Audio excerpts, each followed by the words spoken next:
कोई तलखी हुई हो तो मैं उसके लिए क्षमा प्रार्थी हूं सर। Sorry sir. श्रीमान संजय सिंह जी। धन्यवाद मान्यवर, आपने इस विदाई भाषण पर मुझे अपनी बात कहने का मौका दिया।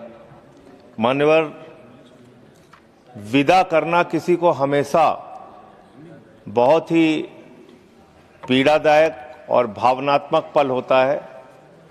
चाहे आप बचपन के दोस्तों से अलग होके कॉलेज में जाएं, चाहे बाप बेटी को विदा करें, और चाहे संसद के हमारे मित्र सत्ता पक्ष के हों या विपक्ष के हों, जब इनके अलग होने का, विदा होने का मौका आता है, मन बहुत भावुक होता है और निश्चित रूप से उनके साथ बिताए गए तमाम खट्टे मीठे अनुभव याद आते हैं और वो सदा के लिए रिश्ते को जीवित रखते हैं। मान्यवर, हमारे बीच से आज जो साथी इस सदन से विदा हो रहे हैं, इसका मतलब ये नहीं कि वो अपने जीवन में बाकी भूमिकाओं में अपना योगदान नहीं देंगे। मैं निश्चित रूप से मानता हूं कि जिस भी भूमिका में उनको उनका दल जिम्मेदारी देगा या दल से अतिरिक्त भी जो समाज सेवा के कार्य वो कर रहे होंगे, अनुकरणीय काम वो करेंगे।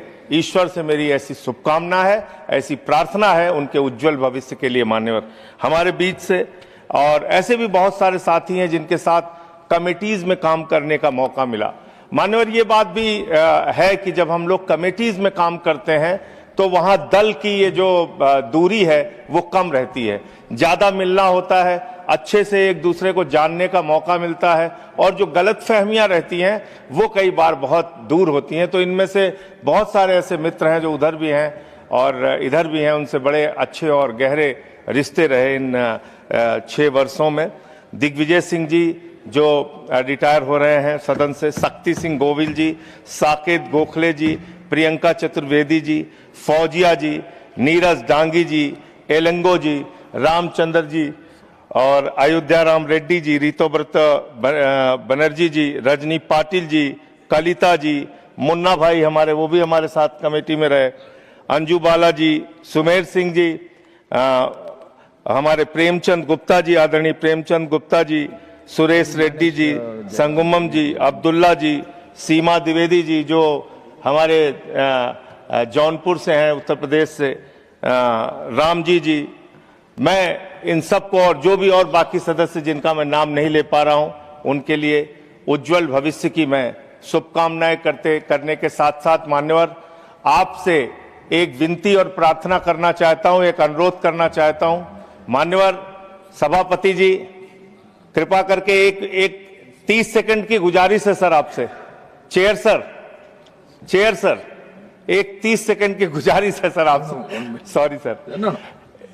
सर, ये साथी जो आज रिटायर हो रहे हैं, पहले ये व्यवस्था थी कि जो भी हमारे सदन से रिटायर होते थे लोग, उनको इस दरवाजे के बाहर तक आने की इजाजत थी सर। उनसे हम लोगों का मिलना जुलना हो पाता था, हम लोग एक दूसरे के साथ बैठ के बातचीत कर पाते थे। आज जो लोग रिटायर हो रहे हैं, इनके लिए भी ये बंदिशें समाप्त की जाए। पहले जैसे हमारे एमपीज, एक्स एमपीज आ पाते थे, वैसे ही उनके आने की व्यवस्था कर दीजिए। आपकी बड़ी कृपा होगी, ऐसी मैं आपसे प्रार्थना करता हूं। और अंत में मैं आदरणीय हरवंश जी का बहुत आभारी हूं और इस बीच कभी उनसे कई बार बातचीत में मैं थोड़ा ज्यादा तेजी से बोलने की आदत है, तो उनसे कोई तलखी हुई हो तो मैं उसके लिए क्षमा प्रार्थी हूं सर। बहुत बहुत धन्यवाद। श्रीमान सुभाष